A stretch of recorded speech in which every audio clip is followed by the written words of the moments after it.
Hello नमस्कार प्रिय विद्यार्थियों, आप सभी का स्वागत है आपके अपने YouTube channel SK coaching classes Sendhra में। मैं आजाद सर आज लेके आया हूं कक्षा 8th के विद्यार्थियों के लिए मॉडल पेपर सीरीज।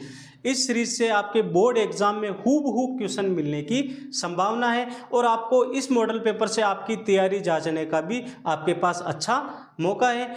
चलिए आइए करते हैं क्वेश्चनों की शुरुआत।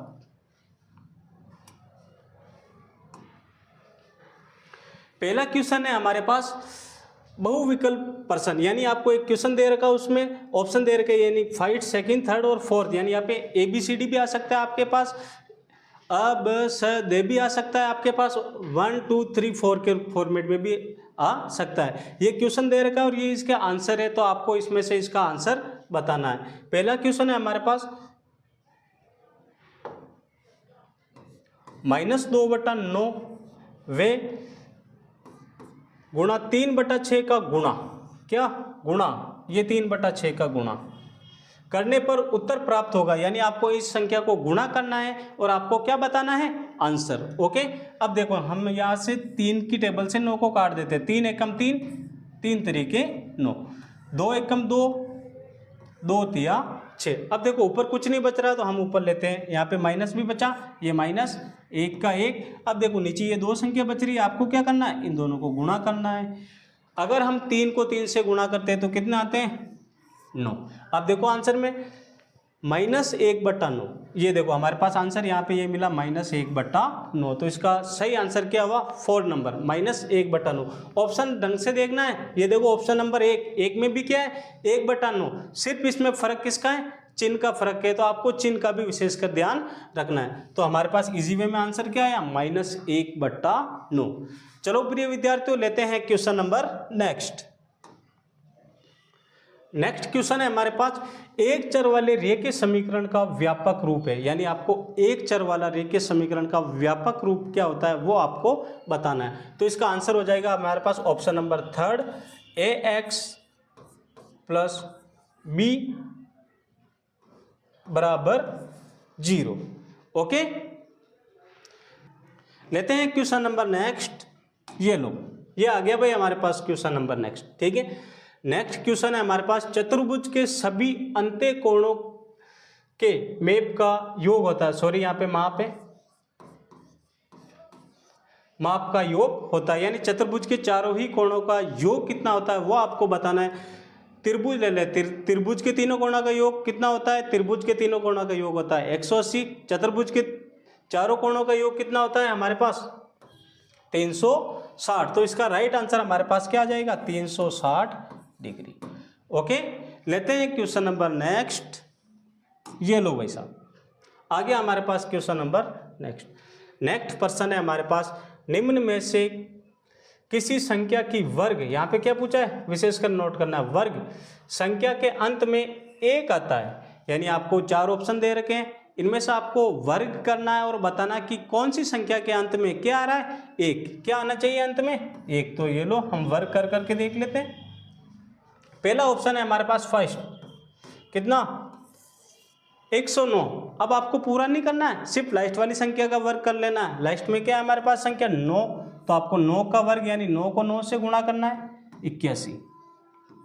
अब देखो अंत में क्या आया, 1, तो हमारे पास आंसर तो यही आ गया, आंसर आ गया हमारे पास 109। लेकिन हमें बाकी ऑप्शन को भी छोड़ना नहीं है, बाकी ऑप्शन को भी आप चेक कर लो। ऑप्शन नंबर सेकंड है हमारे पास 82, तो पीछे कितने हैं, 2। अगर हम 2 को 2 से गुणा करते हैं तो कितने आते हैं, 4। ओके, ऑप्शन नंबर 3 है हमारे पास 77, तो पीछे वाली संख्या 7, 7 को 7 से गुणा करते हैं तो कितने आते हैं, 49। पीछे वाला अंक क्या है, 9।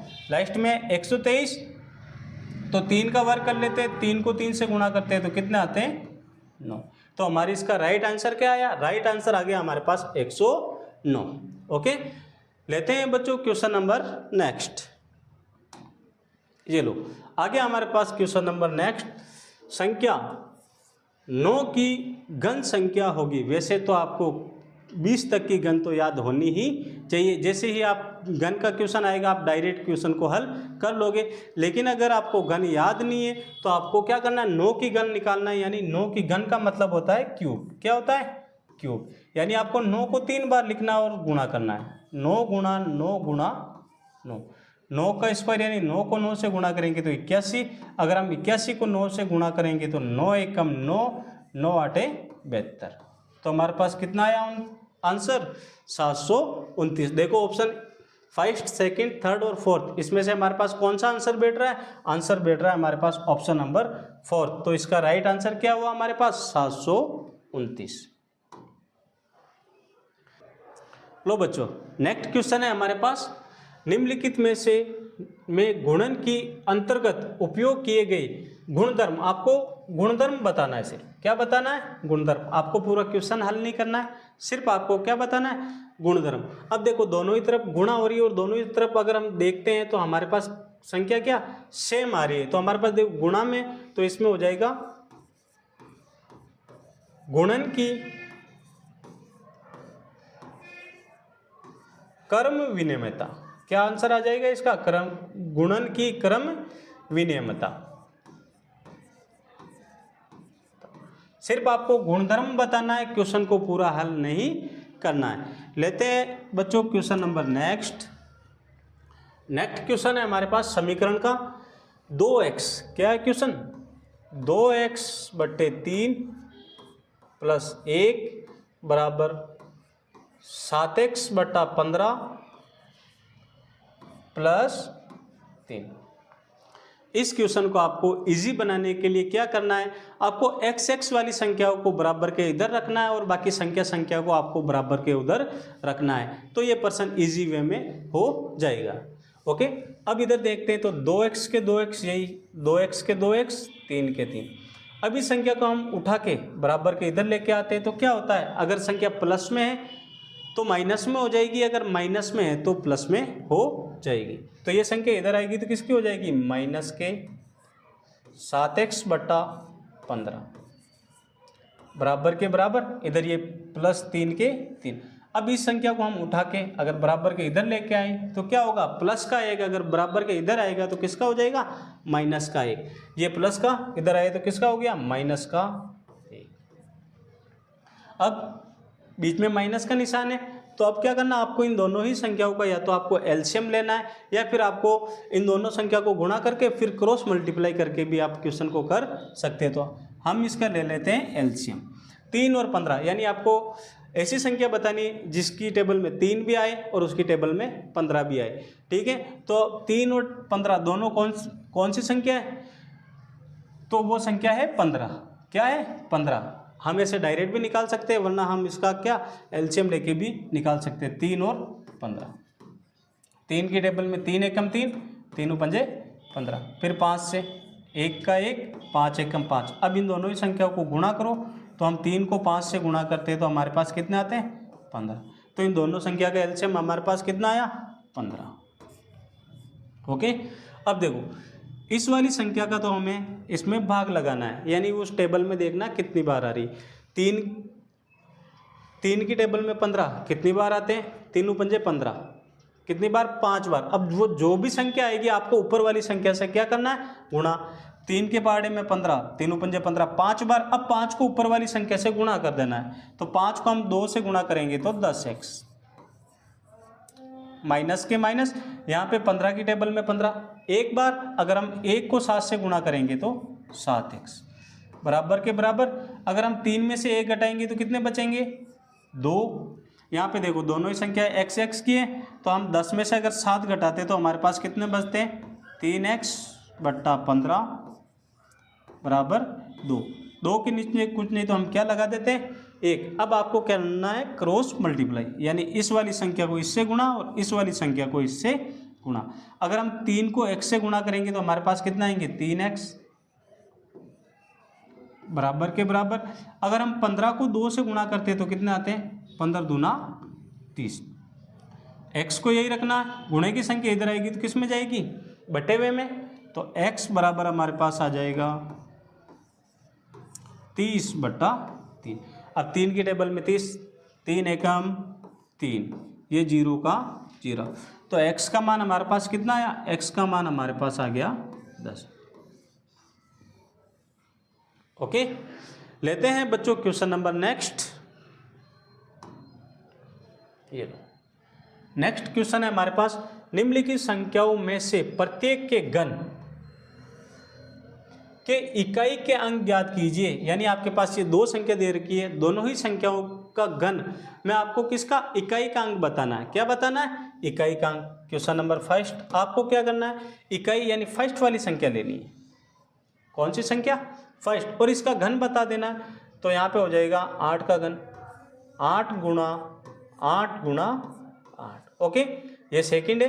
तो आप इसमें देखो पीछे वाली संख्या क्या? 9, 9 गुणा 9 गुणा 9। अगर आपको डायरेक्ट इनके घन पता है तो आप डायरेक्ट भी बता सकते हो, वरना आप गुणा करके निकाल लो। 8 को 8 से गुणा किया 64,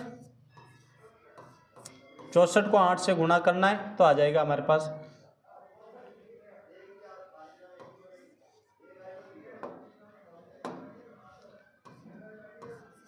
512। अब देखो इसमें इकाई अंक क्या है? 2, तो इसमें इकाई अंक क्या आ जाएगा? इकाई अंक आ जाएगा हमारे पास इसमें तो कितने? 2। ऐसे इसमें निकाल दो। 9 को 9 से गुणा हमने पहले भी निकाला, 81, 81 को वापस 9 से गुणा करेंगे तो हमारे पास आएंगे 729। अब इसमें इकाई अंक बताना है तो इसमें इकाई अंक क्या आ जाएगा हमारे पास? इकाई अंक आ जाएगा हमारे पास 9। ये लो, हमने निकाल दिया इस क्वेश्चन में दोनों ही संख्याओं के इकाई अंक। लेते हैं बच्चों क्वेश्चन नंबर नेक्स्ट। लो, ये क्वेश्चन है हमारे पास, एक साइकिल की 15 किलोमीटर प्रति घंटे की गति का एक स्कूटर की गति है। स्कूटर की गति कितनी है? 30 किलोमीटर प्रति घंटे की गति है। तो अनुपात ज्ञात कीजिए। आपको इन दोनों में क्या बताना है? अनुपात। एक तो क्या है? साइकिल, ये लो साहब साइकिल,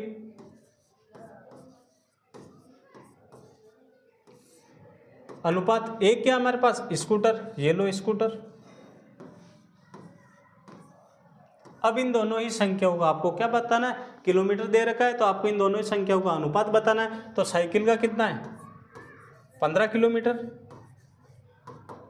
और स्कूटर का कितना है? 30 किलोमीटर। ये किसका निशान है हमारे पास? अनुपात का। किसका? अनुपात। अब आपको दोनों ही संख्याओं को इजी से इजी मेथड से क्या करना है? काटना है। तो हम देखते हैं 15 की टेबल में 30 आते हैं, तो यहाँ पे 15 एकम 15,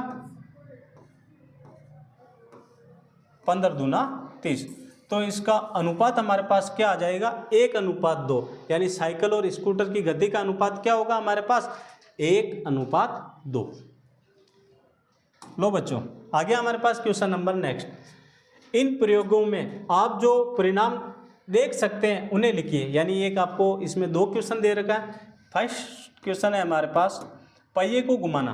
यानी एक ये साइकिल का पहिया मान लो, कोई किसी का भी पहिया मान लो, इसको आपको क्या करना है? घुमाना, सर्किल में घुमाना है और आपको परिणाम बताना है। देखो, अगर हम पहिए को घुमाते हैं तो इसमें देखो ए भी आ सकता है, बी भी आ सकता है, सी भी आ सकता है और डी भी आ सकता है। ओके, इसमें विशेषकर इसने ये नहीं पूछा कि ए आएगा, इसने ये नहीं पूछा कि बी आएगा, इसने ये नहीं पूछा कि सी आएगा। आपको तो पहिए को घुमाना है। पहिए को घुमाने पर कौन कौन से परिणाम आ सकते हैं? तो देखो इसमें क्या, ए बी है, बी बी है, सी बी है और डी बी है। तो 4 परिणाम आ सकते हैं। क्या? A B C D. तो यहाँ पे आंसर लिखेंगे इसका, पहिए को घुमाने पर, पहिए को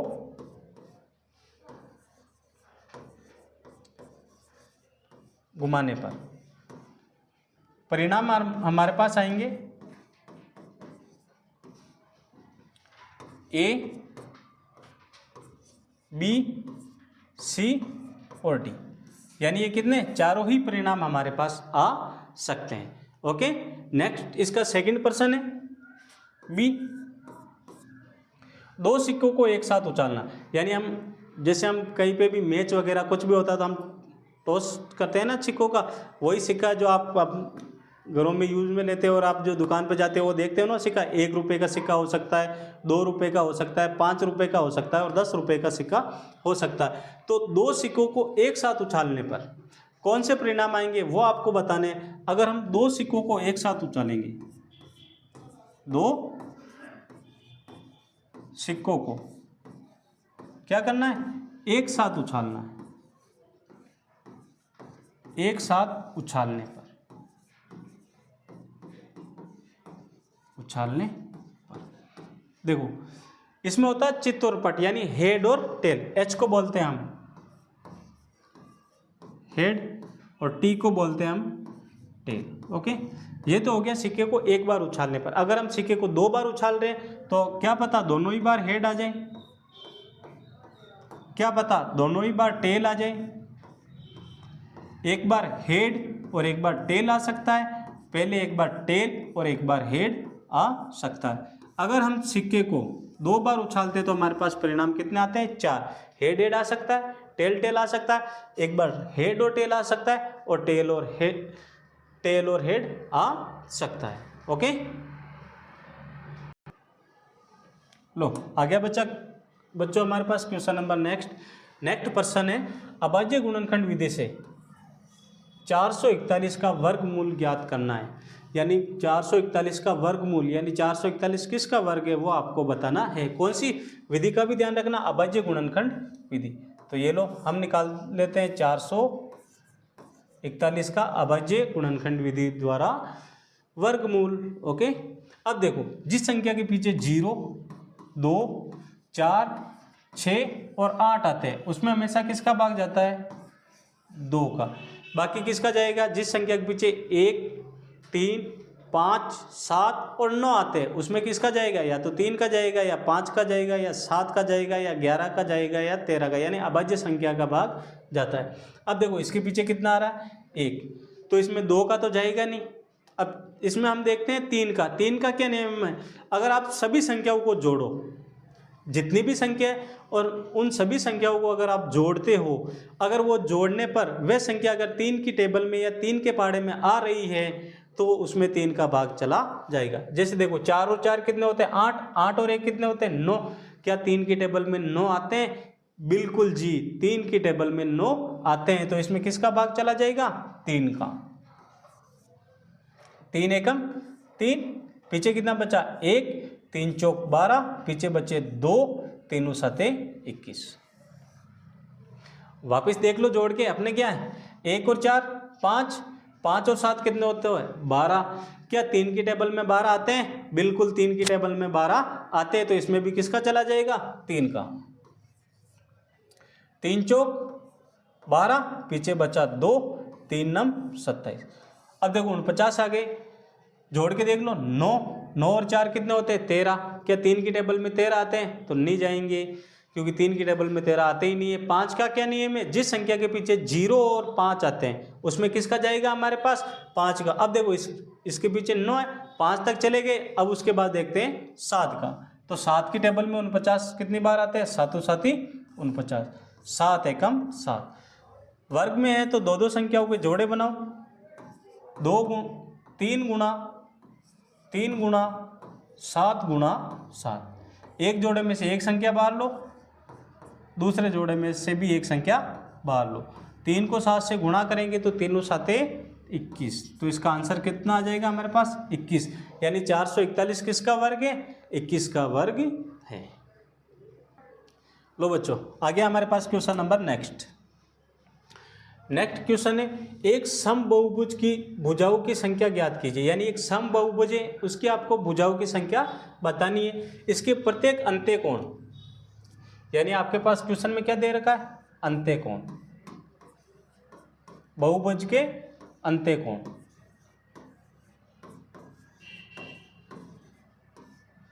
बहुभुज के अंत्यकोण कितना है? 165 डिग्री। और आपको इसकी क्या बताना है? भुजा हमारे पास है नहीं, तो हम भुजा मान लेते हैं x। माना बहुभुज की भुजा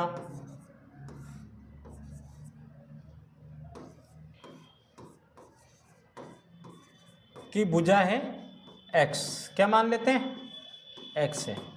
ओके, और हमारे पास अंत्यकोण भी दे रखा है, तो आपको क्या करना है? बहुभुज के अंत्यकोण का योग का सूत्र लगाना है। ओके, तो यहाँ पे बहुभुज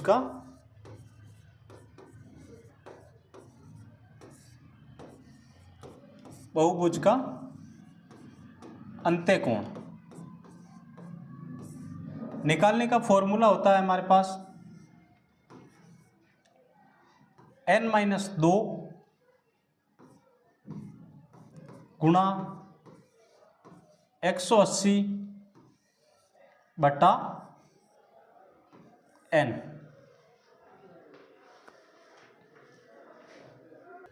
लो, हो गया फॉर्मूला। अब क्या करना है आपको, सिर्फ मान ही तो रखना है, रख देते हैं हम मान। अंत्य कोण का मान कितना है 165, तो यहाँ पे आ जाएगा 165 बराबर के बराबर। यहाँ पे मैं कोष्टक हटा देता हूँ,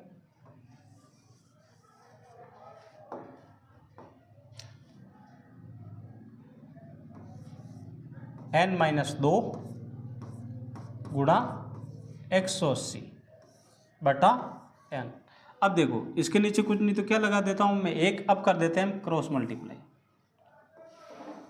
ओके, अगर मैं 165 को n से गुणा करूँ तो कितना आ जाएंगे 165 n बराबर। इधर देखना, पहले मैं इसको गुणा कर देता हूँ। अगर मैं 180 को n से गुणा करूँ तो 180 n, माइनस के माइनस। अगर मैं 180 को 2 से गुणा करूँ तो कितना आ जाएंगे 360। अब आपको क्या करना है, n वाली संख्या को एक तरफ रखना है और क्या करना, बाकी संख्या को आपको एक तरफ रखना है। ठीक है, यहाँ पे 165 के 165, n का n। अगर ये प्लस के 180 बराबर के इधर आएंगे तो माइनस के 180, n के n बराबर माइनस 360 के 360। अब यहाँ पे देखो प्लस माइनस क्या होता है, प्लस माइनस माइनस। 180 में से 165 घटाए तो हमारे पास कितने बचते हैं, माइनस के 15 n बराबर माइनस 360 के 360। माइनस से माइनस कट जाएगा, एक n यहीं रहेगा, गुणे की संख्या इधर आएगी तो बटे हुए में n बराबर हमारे पास हो जाएगा 360 बटे 15। अब क्या करना है, 15 का आपको 365 में लगा देना है भाग। 15 एकम 15, 15 दूना 30, पीछे बचा 6, 15 चौक 60। n बराबर हमारे पास कितना आ जाएगा 24। ओके, क्वेश्चन में हमने यहाँ पे x माना था, हमने n कर लिया, तो हम यहाँ पे क्या कर लेते हैं इसको भी, क्योंकि फॉर्मूले में n था तो ये मैं बहुभुज की भुजा क्या मान लेता हूँ n। ओके, इजी वे में हो गया हमारे पास क्वेश्चन। अब करते हैं क्वेश्चन नंबर नेक्स्ट। लो बच्चों, 5% वार्षिक दर से 15,000 रुपये का 2 वर्ष के अंत में ब्याज और भुगतान की जाने वाली कुल राशि ज्ञात कीजिए। यानी यहाँ पे क्या निकालना है, वर्ष के अंत में ब्याज, ओके, और भुगतान की जाने वाली राशि। यानी आपको इसमें साधारण ब्याज भी निकालना है और आपको मिश्र धन भी निकालना है। मिश्र धन का मतलब क्या होता है, मूलधन प्लस ब्याज। क्या होता है, मूलधन प्लस ब्याज। तो इसमें दर कितनी है, हमारे पास दर दे रखी है 5%। जो राशि है उसको हम मानते हैं मूलधन, तो मूलधन हमारे पास है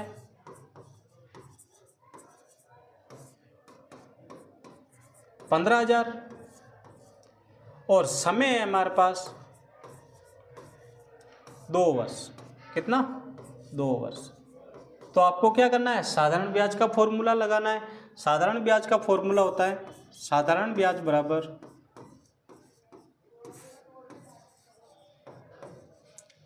ब्याज बराबर मूलधन गुणा दर गुणा समय बटा 100। मूलधन कितना है हमारे पास, मूलधन है हमारे पास 15,000,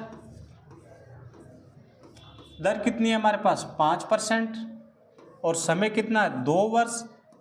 ये बटे 100 का 100, ये 2 जीरो से 2 जीरो कटा, 150 के 150 गुणा 5 को 2 से गुणा किया तो 10।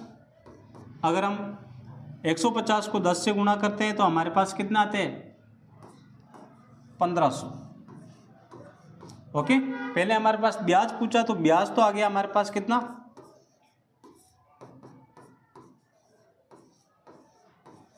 1500 रुपये, और अंत में भुगतान की गई राशि भी पूछा, यानी मिश्र धन। क्या पूछा आपको, मिश्र धन। मिश्र धन होगा हमारे पास मूलधन प्लस ब्याज, मूलधन प्लस ब्याज। देखो मूलधन कितना है, मूलधन है हमारे पास 15,000, प्लस ब्याज कितना आया 15,000 का 1500,